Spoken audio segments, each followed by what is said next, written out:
Hey guys, Cindy here, and since I made a video about ADHD, I thought that I'd make a video about depression. And yeah, I just took a shower. So at least I'm nice and clean now, and my hair is still wet. I'm gonna try to be as positive as I can be in this video, but sometimes just talking about depression can kind of put me in a certain place, but I'll do the best I can. This is another WebMD thing that I found. Depression, what is it? It naturally feels down sometimes, but if that low mood lingers day after day, it could signal depression. Major depression is an episode of sadness or apathy along with other symptoms that lasts at least 2 consecutive weeks and is severe enough to interrupt daily activities. Depression is not a sign of weakness or negative personality. It's a major public health problem and a treatable medical condition. And then the depression brain paired up with the not depressed brain, the not depressed brain has a lot more light to it, while the depression brain is like dimmer and more green in color. And the depression symptoms. Emotional. The primary symptoms of depression are a sad mood and a loss of interest in life. Everyone knows that about depression. Activities that were once pleasurable lose their appeal. Patients may also be haunted by a sense of guilt or worthlessness, lack of hope, and recurring thoughts of death or suicide. And then there are also physical symptoms of depression, which is fatigue and decreased energy. Yeah, insomnia, especially early morning waking. I have trouble sleeping at night. Excessive sleep. I wish I slept more, actually. Persistent aches or pains, headaches, cramps, or digestive problems that do not ease even with treatment. When depression can make other health problems feel worse, particularly chronic pain. Key brain chemicals influence both mood and pain. Treating depression has been shown to improve coexisting illnesses. Then decreased or increased appetite is one of them. Changes in appetite or weight are another hallmark of depression. Some patients develop increased appetite while others lose their appetite altogether. Depressed people may experience serious weight loss or weight gain. I'm more on the weight gain, and I can't stand how my body looks. I really can't.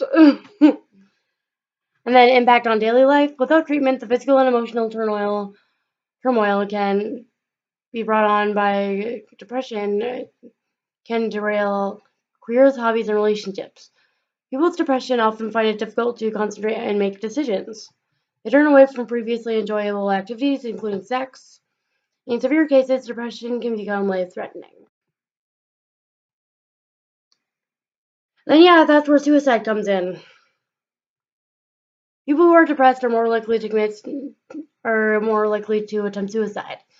Warning signs include talking about death or suicide, threatening to hurt people, or engaging in aggressive or risky behavior.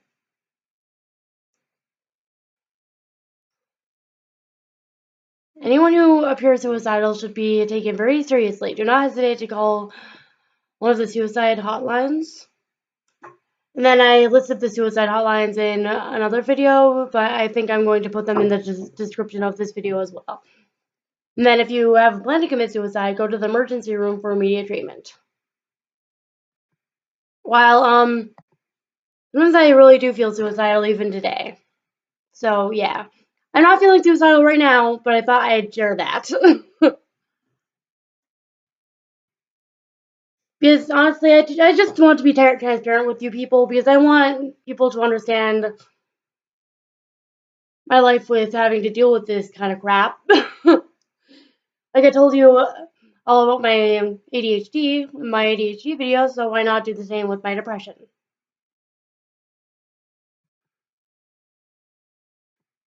And then, who's at risk for depression, I wonder?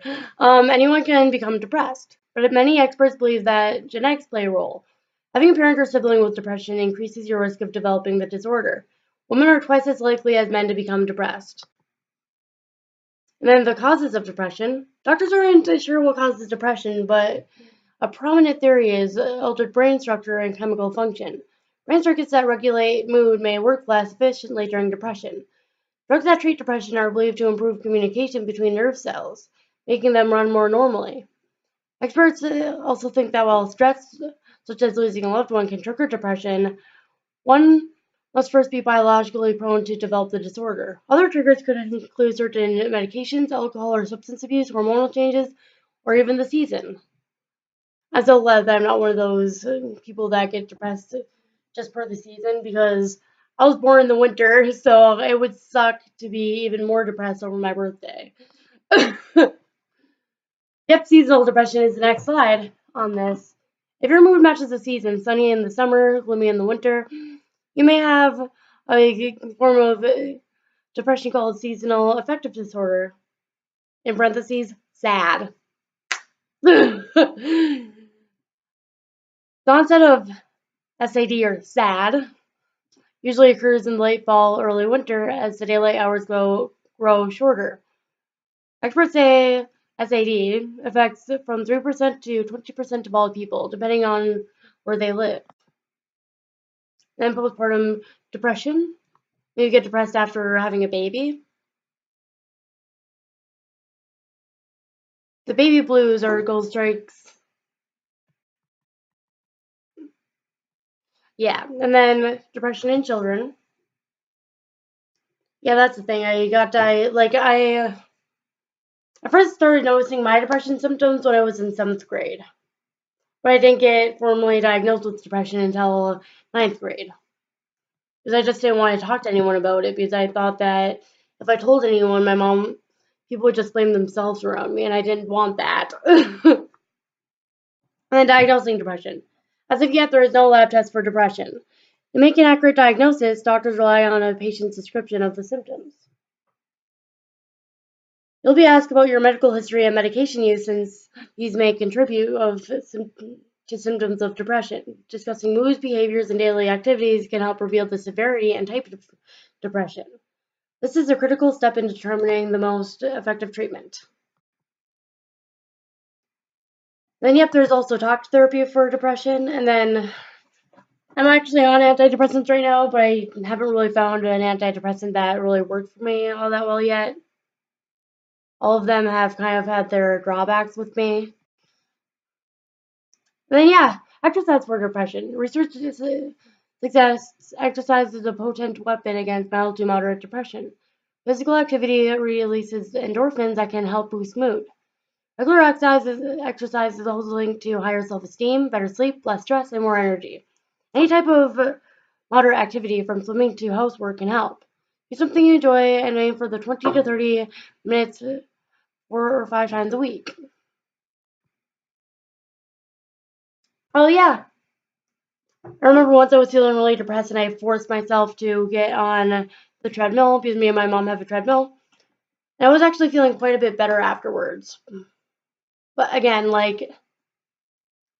that's not a cure-all for depression. It helps,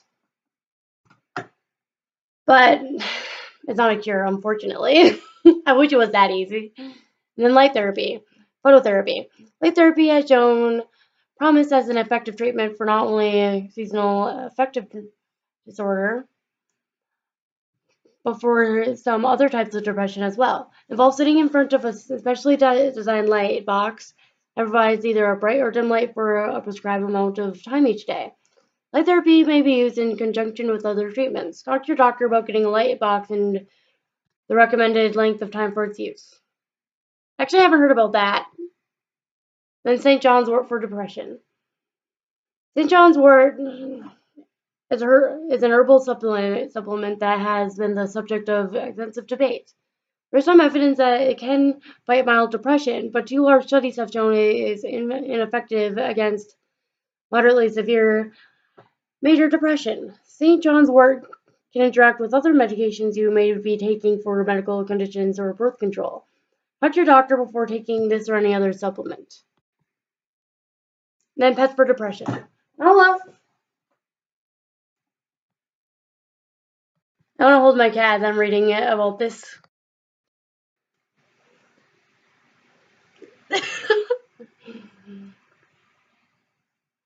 I don't think she wants me to hold her.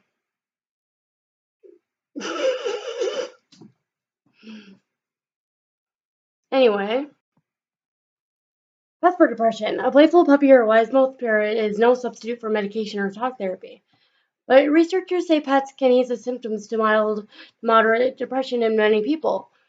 Pets provide unconditional love, relieve loneliness, and give patients a sense of purpose. Studies have found that pet owners have less trouble sleeping and better overall health. Then yeah, the role of social support. Like, I can verify that's true because it does help me cope sometimes when I'm in one of my really depressed moods and I talk to my mom, which is really awesome. And vagus nerve stimulation. Vagus nerve stimulation, VNS, can help patients with treatment-resistant depression that does not improve with medication. VNS is like a pacemaker for the brain. The surgically implanted device sends electrical pulses to the brain through the vagus nerve in the neck. These pulses are believed to ease depression by affecting mood areas of the brain. And yeah, I heard that they do use electroshock therapy, and this is the one that is on it. Another option for patients with treatment-resistant or severe melancholic depression is electroconvulsive therapy, ECT. This treatment uses electric charges to create a controlled seizure. Patients are not conscious for the procedure. ECT helps 80% to 90% of patients who receive it, giving new hope to those who can't improve with medication. I'll have to look into those two things that I just mentioned. Come on.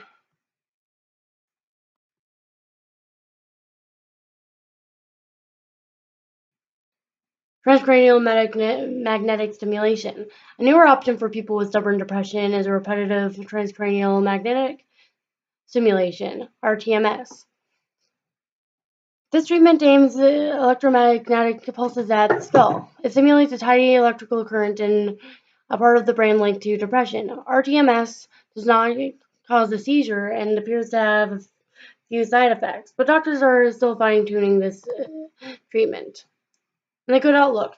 In the midst of major depression, you may feel hopeless and helpless, but the fact is this condition is highly treatable. More than 80% of people get better with medication, talk therapy, or a combination of the two. Even when these therapies fail to help, there are cutting-edge treatments that pick up the slack.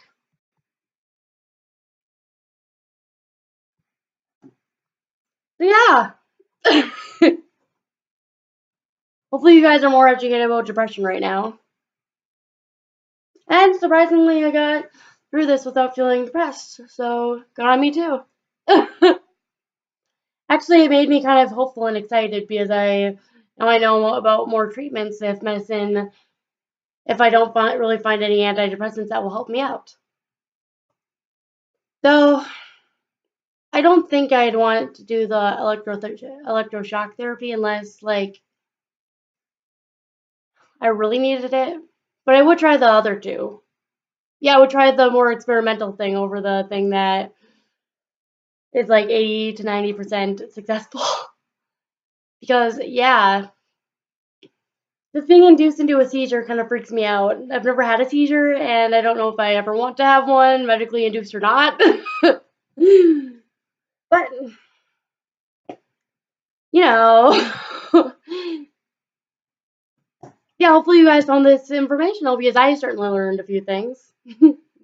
Thanks for watching.